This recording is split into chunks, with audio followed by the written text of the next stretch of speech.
Hi everyone and welcome to my floss tube.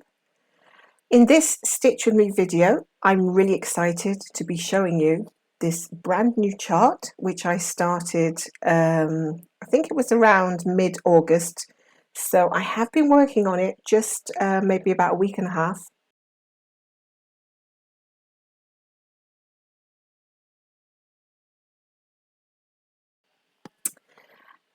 So yeah, not a HAID, but it is still a full coverage.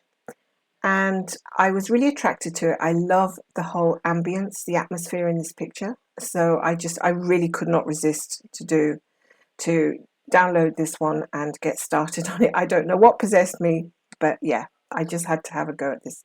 So I'm going to stitch on this chart today. I hope everybody is well and that you'll stick around and maybe keep me company.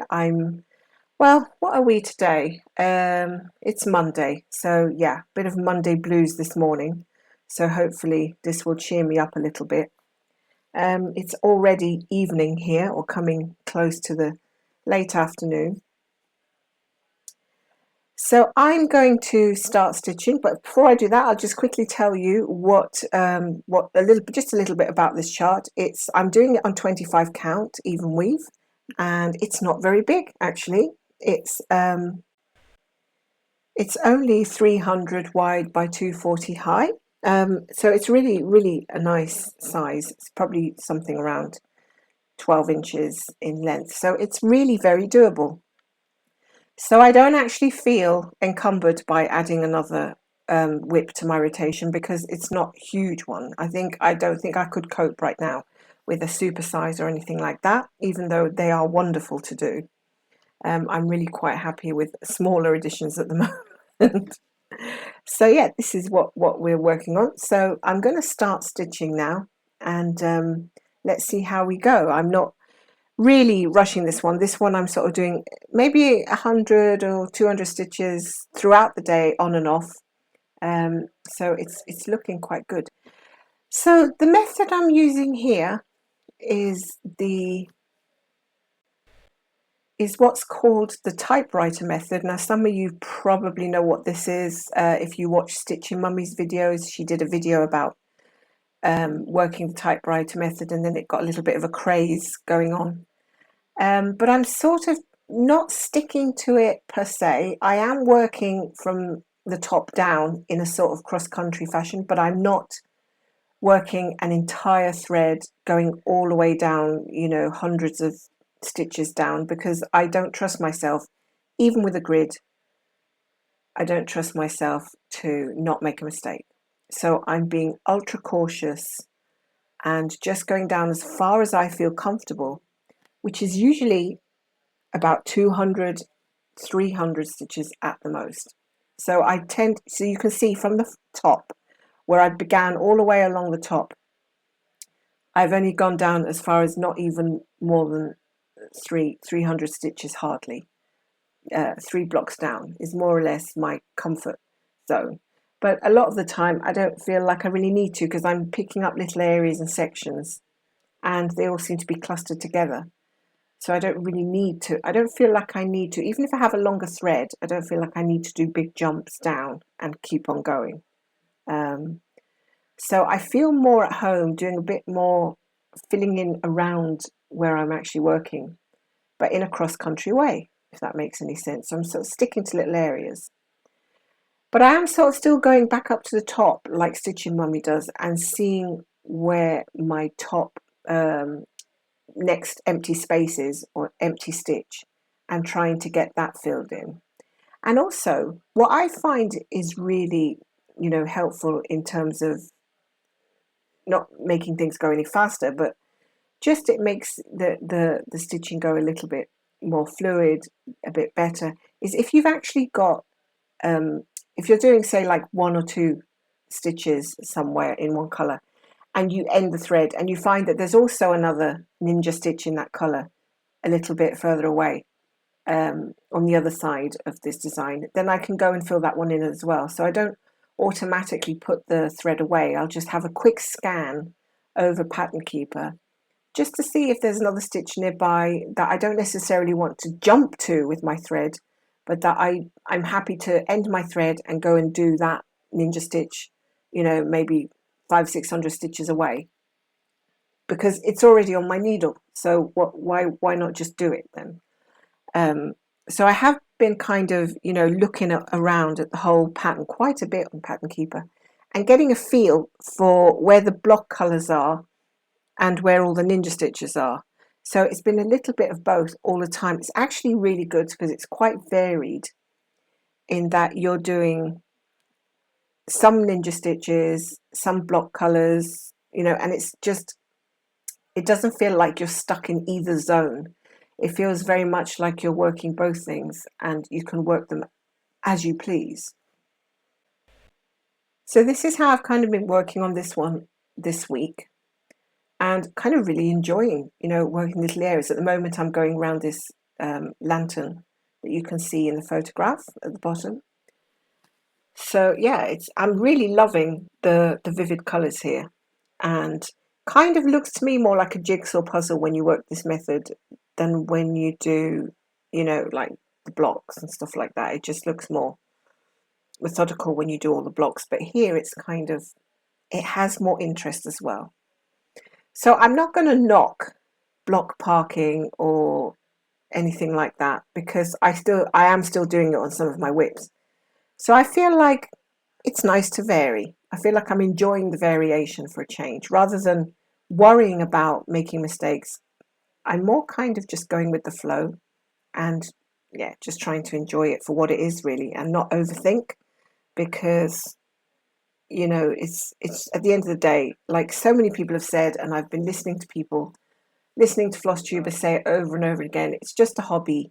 There's no reason to stress over it so much. So just, work the technique that you want to work on whatever whip you want to work. At the end of the day, it really is up to you, and it's not a concern of anybody else how you do your projects. So I've been enjoying this, although I've had less stitching time, strangely enough, because I did mention on my live video that we'd acquired a new family member, which was a little kitten, which we got last weekend, and oh my god, she's adorable. She's such a little demon, and Jekyll and Hyde, honestly. But I know there's many people who don't actually like cats or dogs or anything, but I also know there's a lot of stitchers that do. So I've taken a little footage of Misty. That's the name we've given her. Her name's Misty. She is a seal point ragdoll cat, and she's coming up to 4 months. I actually thought she was younger than that. I had got mistaken thinking she was born later than she is. She's actually born in May. So she is actually coming up to 4 months, because I couldn't believe how big she was when we got her. But I'd made a mistake looking at the paperwork. So yeah, I'm going to add a little footage at the end of this video, which you don't have to watch. But those of you who like little kittens and want to see what mine's up to at the moment as I'm stitching, I'm going to put some footage at the end of this stitch with me. So now I'm going to have to check my Pattern Keeper again, because sometimes I just get a bit lost as to which direction I'm going. That's one of the things that can happen very easily when you're doing cross country, is that you've got a multitude of choices of which direction to go, because you can have stitches going in every direction, so you really do have to find a path. And that's kind of what I do. I look at the overall picture and I kind of mentally draw a map in my mind of where I'm going to go from the first stitch to the last stitch that I'm going to do, and which is the best direction and the most convenient direction, and the one that's going to it's going to avoid too many jumps. That's the one I'd probably go for. It's getting a little bit stuck here sometimes. I have a rather sharp needle, actually, because I find that when there's a lot of confetti, a blunter needle is harder to get through the fabric.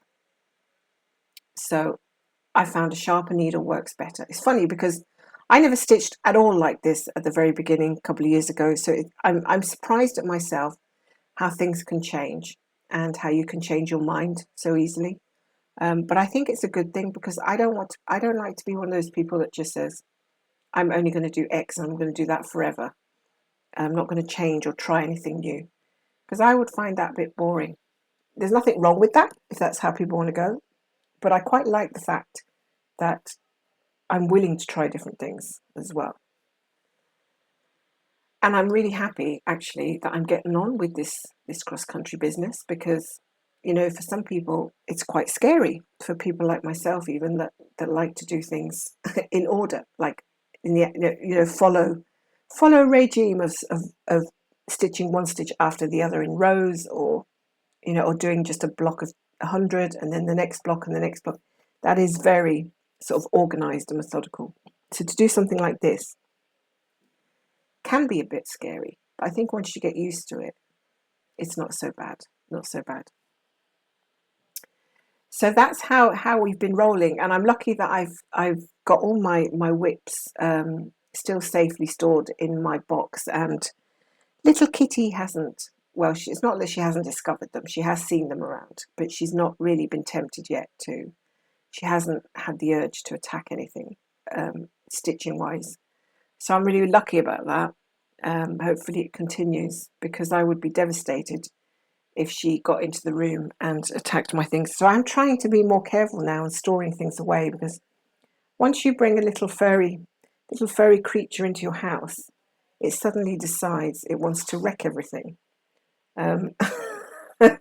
So yeah, thankfully I'm not like one of these people that goes and buys massively expensive furniture and and doesn't even want to sit down on the couch because I'm scared of making a crease or something. I'm not that kind of person. I'm quite relaxed and easygoing. Obviously I don't want my furniture being ruined. However, it wouldn't be the end of the world if something happened. But at the moment, what we're doing is we're kind of just gently showing her the right places to go to do her scratching, the right places to go to eat her food, and trying to kind of train her. And she's doing really well. She's very, very good at paying attention to what you're saying to her. Really, really, you think that they don't listen and they're not picking it up, but they actually are picking up what you're telling them. They may not do what you want them to do for most of the time, but they do know what they're supposed to do after a while. And I think after she gets past the 6-month stage, I hope she'll settle down a little bit, because she has these mad. Oh gosh, and then not here. Sometimes like that, I just do a little tug and the knot comes out. Not a huge tug, but if you put your needle into the loop and pull slightly, most of the little knots can come out on one strand. Where was I? Yeah, I was saying that she's doing really well, and learning our movements and our lifestyle, and where how to fit in with us as well, because there's 3 of us and we're all moving around in different places at different times and doing different things, and she's kind of got to get used to all of our characters as we have to get used to hers. And my son just loves playing with her. He's the one who plays with her. My husband is the one who picks her up and cuddles her like a newborn all the time, because he did that with our son anyway. So I think he can't help it. So he's constantly walking around with her in his arms like if she's just been born, which is quite funny. She's got to be so spoiled, and she knows me as the feeding person and the one that says get down and don't jump on there and that sort of thing. Although I do try to give her some attention and and pet her throughout the day, but she's kind of, the moment she's kind of like, nah, I think I like him a bit more. I want to sit on his lap and on his desk. So that's where she wants to be most of the days, on my husband's desk, just lying there, keeping an eye on his computers and interacting with everything he's doing, and not letting him do his work, which is very naughty. So yeah, we're kind of getting used to that. Right now, she is not here, but when she comes in at the end, I will take a quick bit of video of her so you can see what she looks like. Oh, so adorable.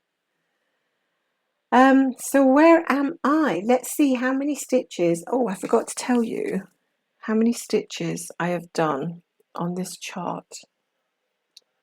I've got up on my desk has got a whiteboard and I have things written on it, which is really useful.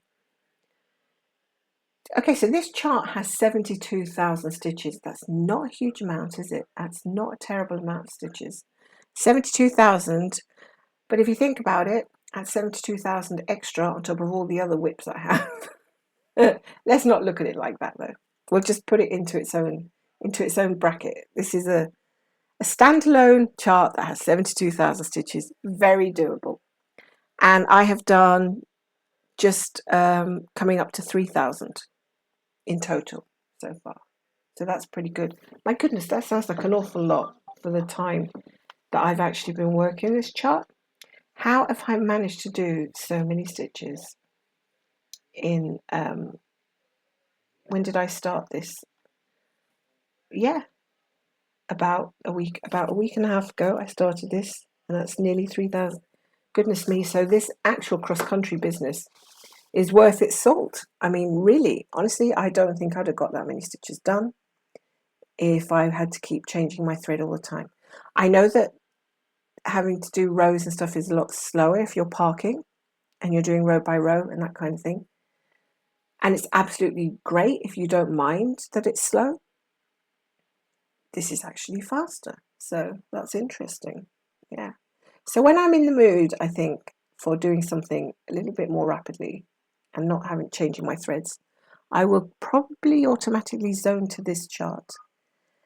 And then when I feel like I want to take advantage of my whips that have part threads, I will go and do those because I like variation. I think that's one thing I've discovered about my stitching self is that I like variation. So it's all good. So what else has happened? Yesterday, we got our own WhipGo numbers in our Discord. If you don't know what WhipGo is or what it is, it's a board made up of squares, and somebody draws out a number and each month, and you just go and do whatever's written inside your little squares on your board. And the original the person who originally came up with this game or this challenge is called Jessie, and Jessie Marie, I think it is, and she's got her own floss tube. Jessie Marie does stuff, and you can take a look there if you want to see what WhipGo's all about. She's got all fantastic videos on how to do it and tips and hints and everything. And in our Discord, we draw our own numbers based along similar lines. And yesterday we had those drawn, and I got my sister moon chart twice. So it looks like it's going to be a sister moon by Amy Stewart for most of September. Although I'm going to alternate it, I think, with this one, Paris Romance. And I'm also going to throw in Sad Fairy. So those are the three that I think I want to focus on the most in September. But that's not set in stone, again, because you know what it's like. I've said this before. Things can change, get different whims, different moods. However, as of now, during this stitching session, I am thinking that is what I'd like to do. So hopefully, I can get plenty of time to do that. Now, September, I'm trying to think if there's any key things happening in September. Well, my son's just gone back to school, so that was an event because he'd really sort of gotten over getting up early in the morning, and obviously the routine was absolutely dreadful. So like a few days before he went back to school, we had to kind of like try to get him to go to sleep earlier. He's a teenager, you know, teenagers, they do what they like a lot of the time. So trying to encourage him to go to sleep earlier so that he wouldn't be so tired when he goes to school. And you know what? He was actually really good. He actually really tried. And he said he was going to start practicing, getting up for school before he actually had to go.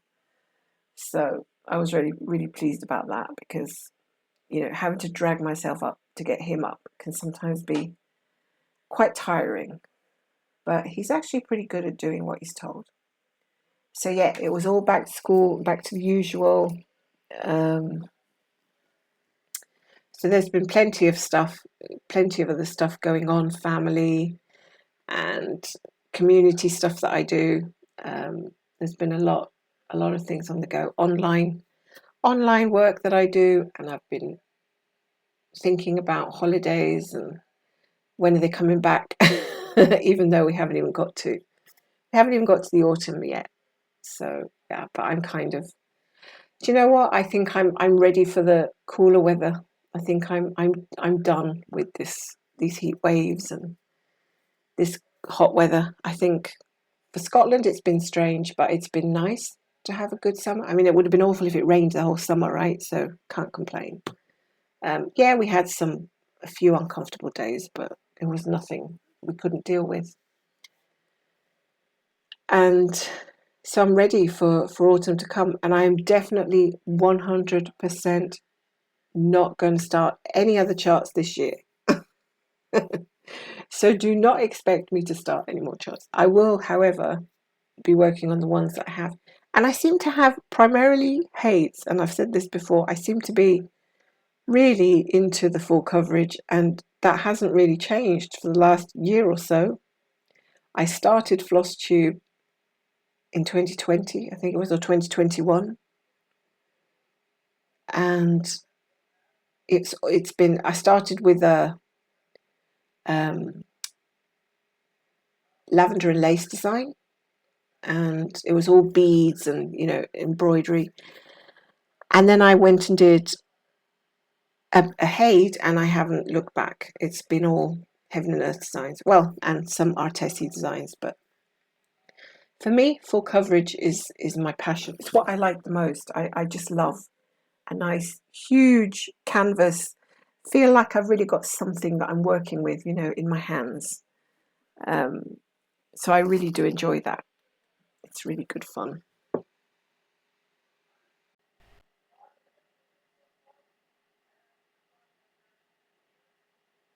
So it looks like my thread is coming to an end. It gets a little bit harder at this point to do the actual full cross stitches when there's less and less thread to use.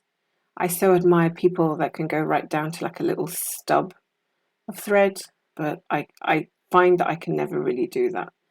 And I always end up leaving, some little bits of thread.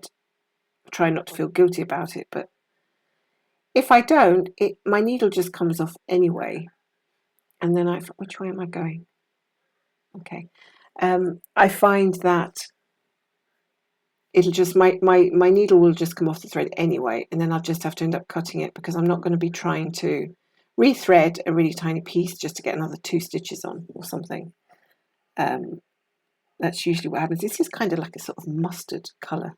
It's meant to be a green, but I'm not seeing it as much as a green, as a sort of yellowy colour.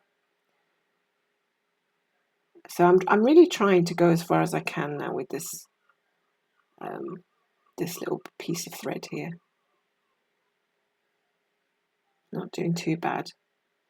Camera is a little bit of an awkward angle. I can't bring I can't sort of zoom in any closer because I'm zoomed in as much as I can for where I am sitting and where the camera is placed, and I'd have to move my whole tripod to bring my camera in even more, to get even more zoomed in kind of. So I think where we are at the moment is the most comfortable stitching position for me. Is actually a little bit awkward because I'm kind of stitching sideways, but hey, it's not too bad. At least it's, the canvas is facing straight on the camera, so hope we can see what's happening.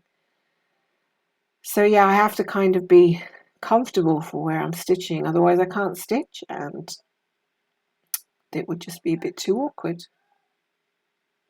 think I'm going to just do another couple here, and then I'm going to call it a day with this thread. I sometimes don't know whether to keep these itsy bitsy little pieces.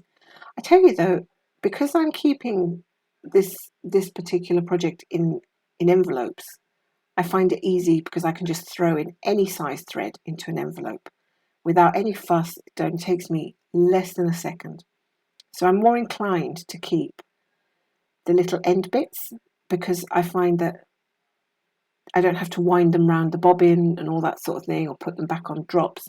I can just chuck them into the envelope. I've got all my envelopes in a folder, and it's like kind of like in an accordion fashion. And you never know when you want to bring out a little small piece of thread. I'm done with this now.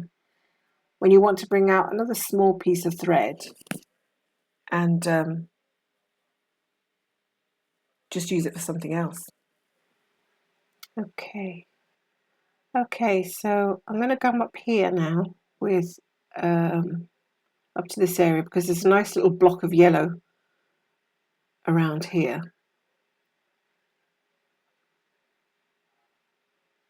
And I think that will do to do a bit more of the lantern. I think will look nice.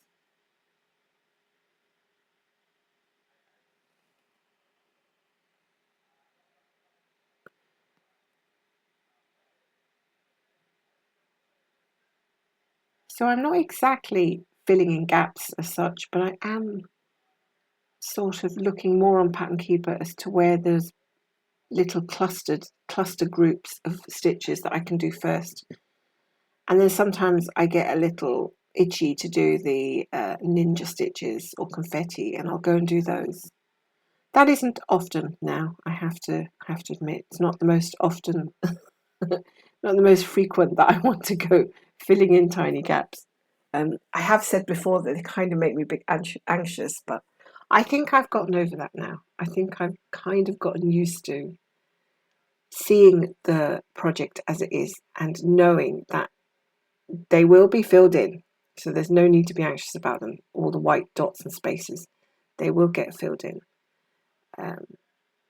So yeah, it's good practice to look at it and sort of be content with the status quo, because sometimes you feel like you need to tidy an area or you need to get a certain area done and you think, oh, I'm running out of time and I can't do it and it's a bit messy.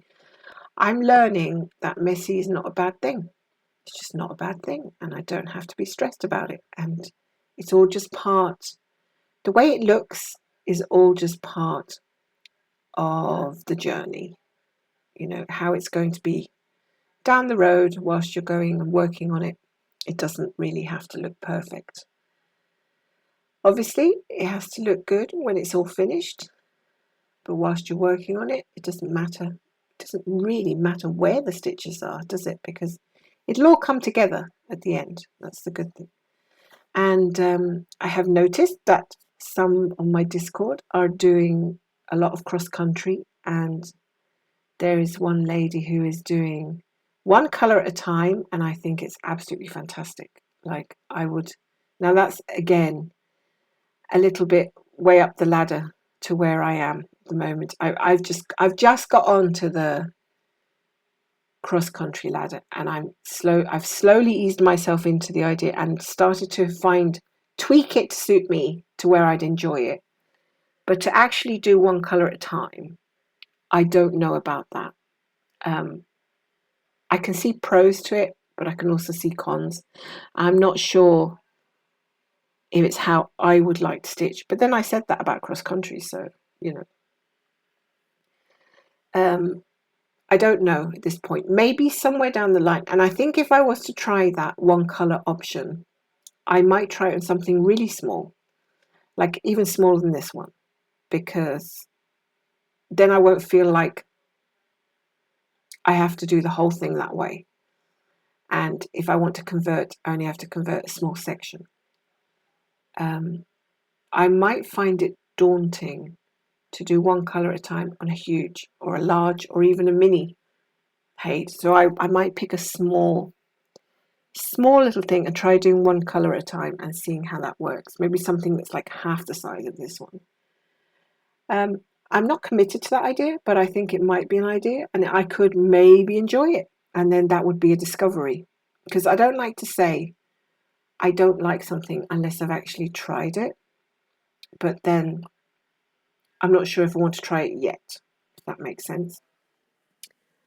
But I'm interested. I'm definitely interested in that. And I'm also interested in how, which color I would pick first, let's say. Like which color would I find the easiest, or would I go with would I go by color shade, or will I go by how many stitches there are in each color?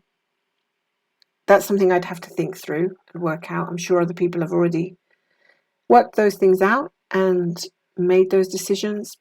I think I'd have to go through all that stage of figuring out what would be best for the pattern itself that I choose. If there's, like, say, a lot of 310, which there often is in a lot of patterns, or a lot of white, light colours. Oh, actually, I'm not sure if they say you should do lighter colours first and then darker ones, or the other way around. I can't really remember. I think it was dark colours first and then light ones, because you might cover your light ones with the dark. And then there's all the thing about carrying your threads at the back, that you can see the strands behind, that sort of thing. I'm not sure I would be able to do a huge carry. That's the thing. When you're doing one colour at a time, say you've just got a brand new piece of fabric and you're just starting this particular method, you're just giving it a go, and you find that you want to do this colour, maybe it's a red or a pink, and you find that you've got like a constellation of stitches that are all zigzagged around from one page to like 3 pages along, all horizontally zigzagged.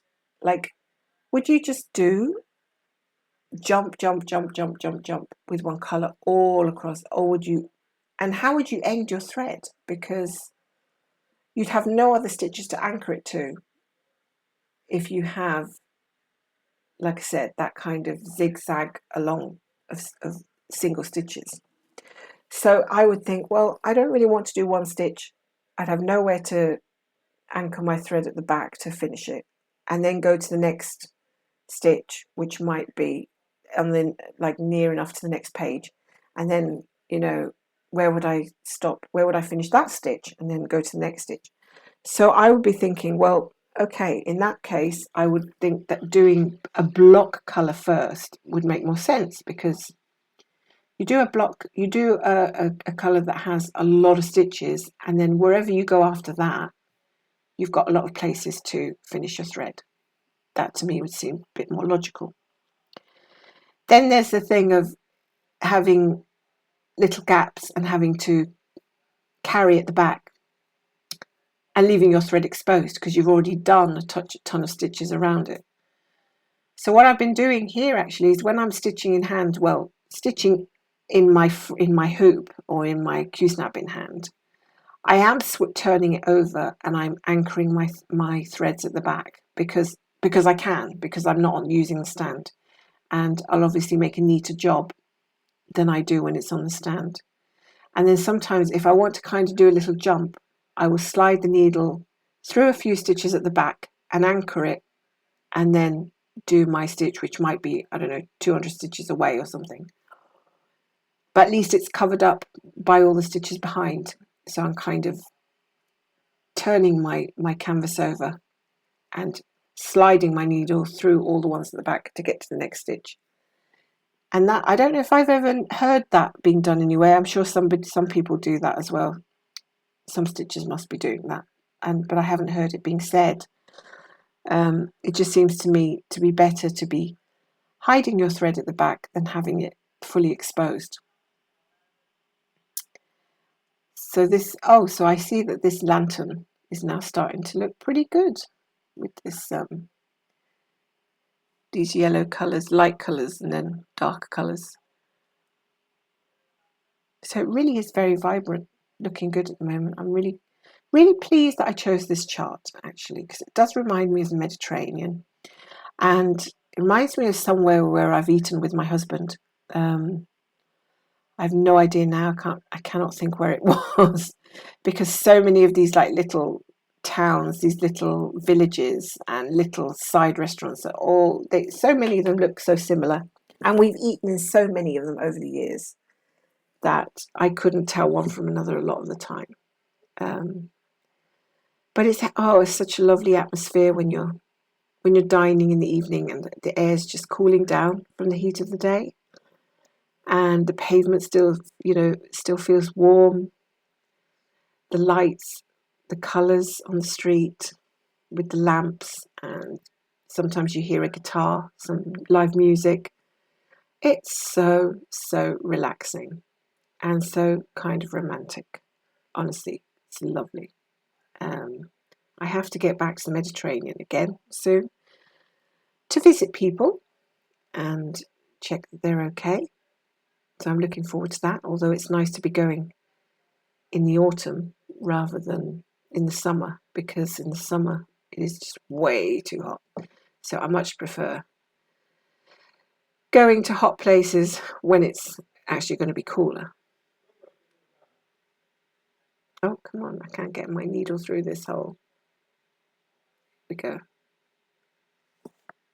Oh, no.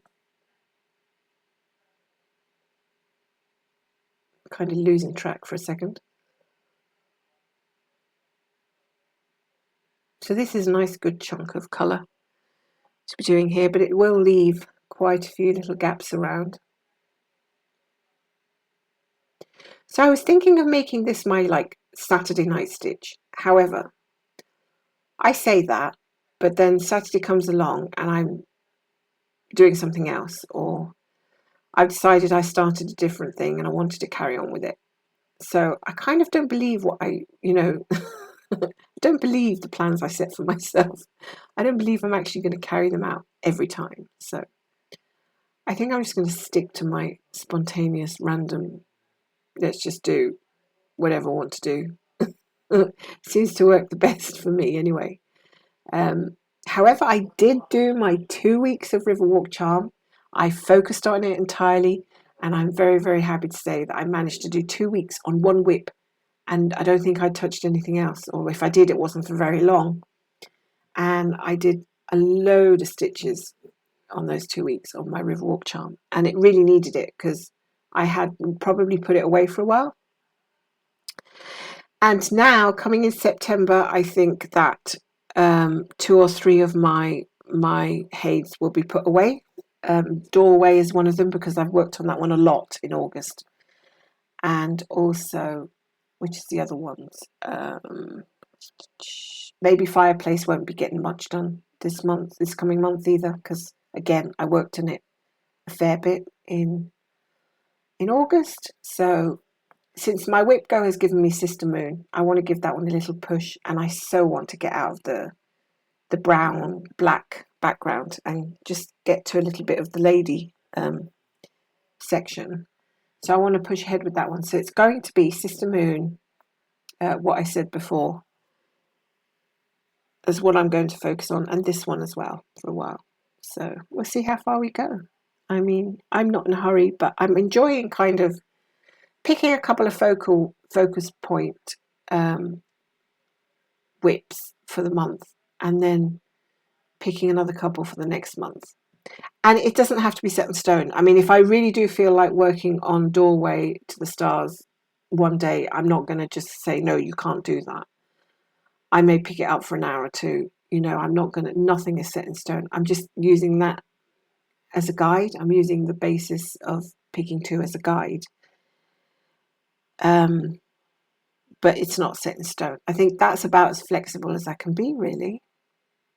So I'm coming to the end of my yellows, which is really making this very bright and pretty, and I'm really enjoying it. But I need to take a break, I think, and grab something to eat. So what I'm going to do is I'm going to finish up here. Then I'm going to go and locate the little kitty, see where she's gone, and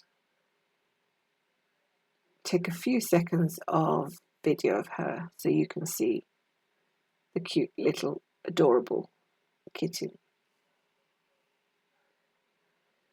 So thank you for watching. I really do appreciate your comments, and I appreciate you watching very much, and I like having your company as well. So any questions or anything you want to say, just pop down in the comments and I'll come back very soon, I'm sure. I want to do more Stitch with Me's actually than I've been doing. I think the house move kind of got in the way, but I'd like to do some more of them.